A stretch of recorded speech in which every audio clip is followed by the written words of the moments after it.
your girl, and it's raining, but we're out here. The lighting check. Woo, boring. What is it called? Luminocity. Okay, it's Luminocity. Like Welcome to Luminocity. Please have your tickets ready. How's it going tonight? It's going.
Oh yeah,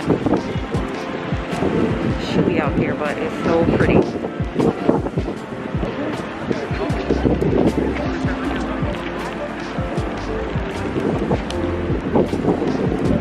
So pretty.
guys. So that was really, really nice. I enjoyed myself immensely.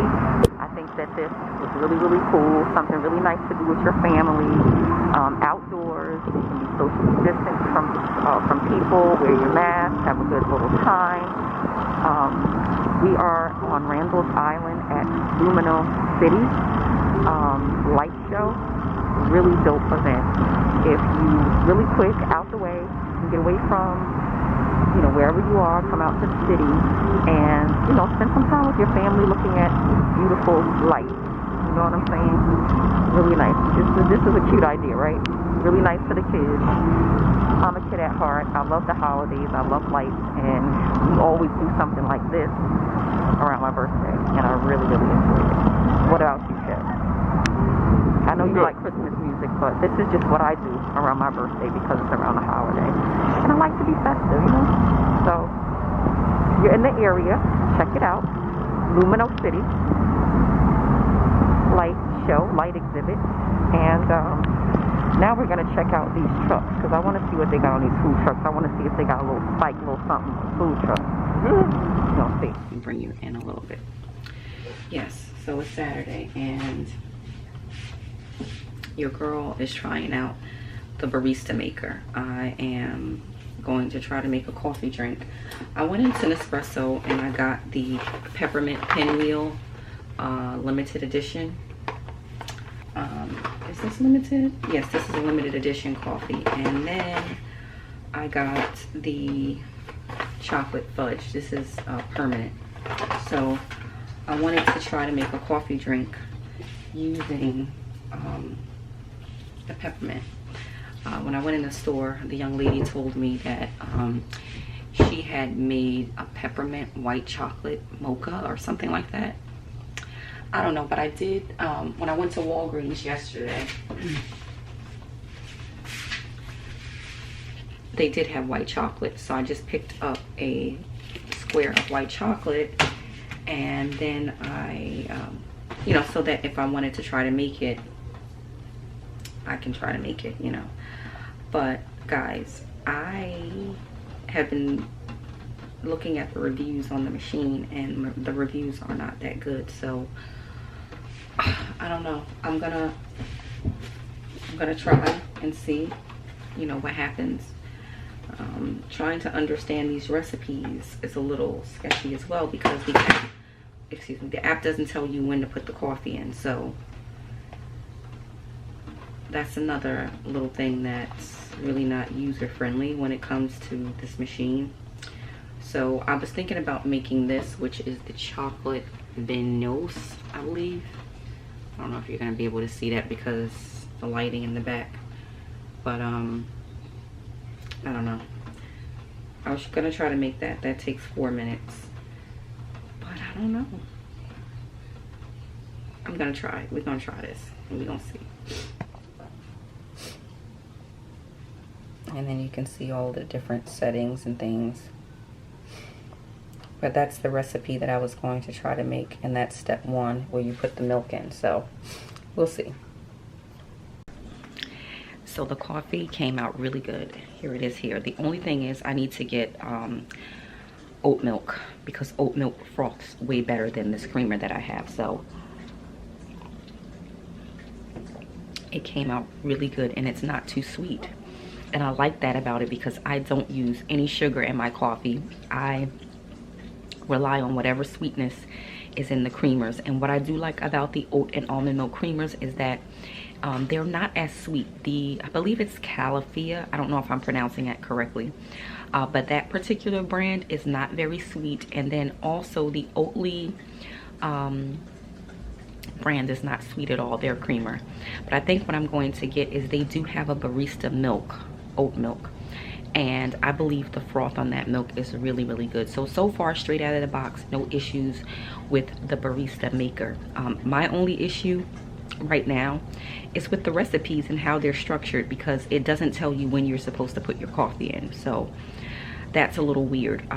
Like some of the recipes actually call for you to pour the coffee into the barista maker, while others don't. It's just the milk that you're frothing.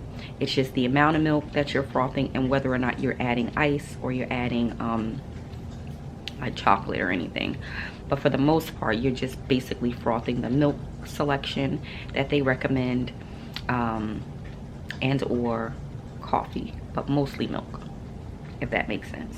I'm kind of talking. If you're not into the specialty coffee, stick to your regular smegular coffee pot and throw your creamer in. This is for someone who likes coffee, and they like to buy coffee shop coffee. Like if you want the taste of Starbucks or the taste of a gourmet coffee shop without having to go to the coffee shop, then the Nespresso machine is probably something that you would be into. But otherwise, if you're just a regular coffee drinker, don't even waste the money, because it's going to take extra time for you to get your drink. You know, you got to make it yourself. So, you know, but that was something that I had wanted. I wanted it since last year, actually, and I never took the plunge. And so, because it was my birthday yesterday, and, you know, we're in a pandemic, and more than likely, if things don't get better, we're going to be shut down again. I would just like to have all of the outside comforts inside, and so that's why I invested in it. The machine is $169, by the way. So back to the dental appointment. Or, well, it's actually my braces adjustment, but it's at a dental office, so you know what I'm saying. So there were, Lord forgive me, but there were 2 ghetto girls in there. I don't know where they were from, but they were not from New York or New Jersey. They were really out of towners, because I don't think that a person from New Jersey is really out of town when they're in New York. Especially not for someone like me. I'm literally closer to my dentist office than I am to my mom, and my mom lives in New Jersey. So, you know, I can get to my dental office in about 15 minutes.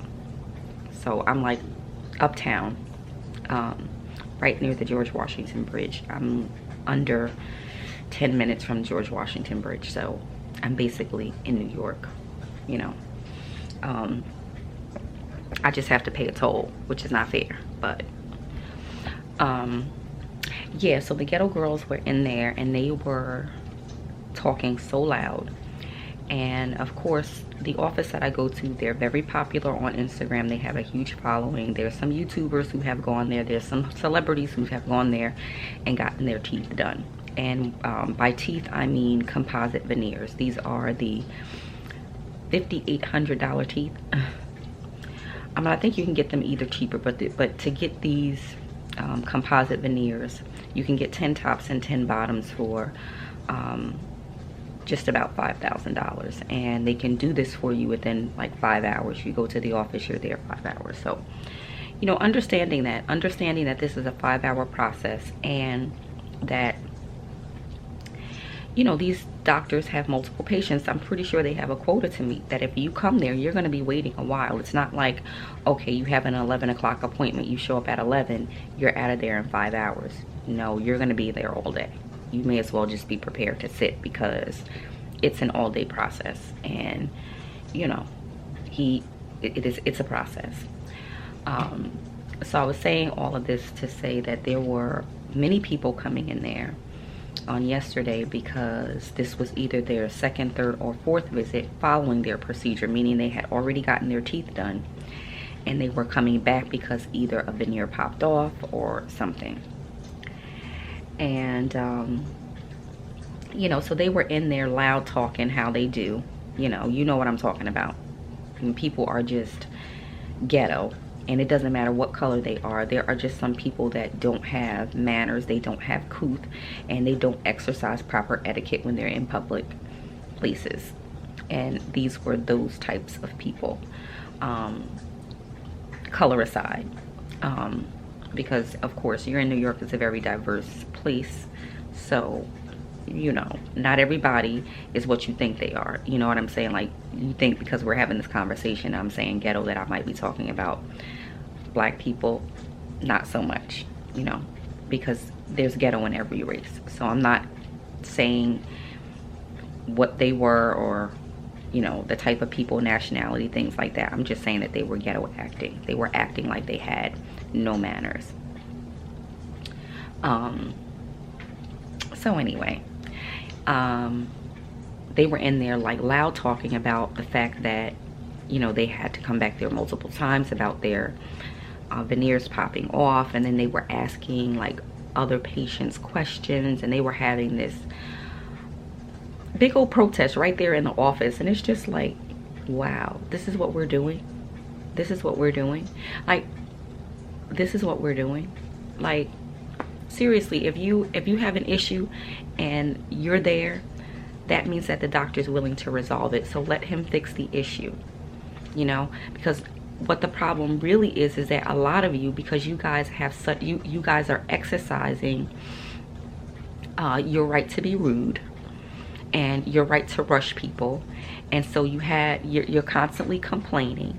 And so that's one of the things that I notice, is that the same people that are complaining about their veneers popping off are the same people that are coming into the office complaining about a wait and trying to rush the doctor, and literally going in there while he's working on another patient, trying to rush him. So perhaps that is the reason why the work is not done to standard, because all of you impatient people are in here trying to rush this man instead of allowing him to do his job. You already know that the procedure takes 5 hours, so you need to account for that time in your day. You need to give up your full day, or you need to take the whole week. You know, if you're flying in from somewhere, you need to take a couple of days, because it might take a couple of days. Anything could go wrong when you're dealing with teeth. Anything in your mouth, anything could go wrong, you know, and you may not be able to go to work the next day. So you have to plan accordingly for things like that, and people just don't. So, you know, I know in the beginning I really wanted to go that route with getting the composite veneers, but I really think I dodged a bullet, because you know, the popularity for this type of procedure right now makes it impossible for these doctors to be able to really focus on each patient and give them the quality of care needed in order for the teeth to, you know, hold up to the life cycle. Like, I think those teeth are supposed to last like 10 years if done right, but if done completely wrong, or if done in a rush, they may only last you 4 months. And then a lot of these people, they want those horse teeth and they want the perfect smile, but then they don't want to have the eating habits. They don't want to maintain the eating habits required to align with what they want. So it's just like, yeah, if your tooth popped off while you were eating crab legs, yeah, well, why were you clamping down or chomping down on crab legs when they give you a cracker? You know what I'm saying? To crack it. You know? Why are you upset that your veneer popped off when you were eating sunflower seeds?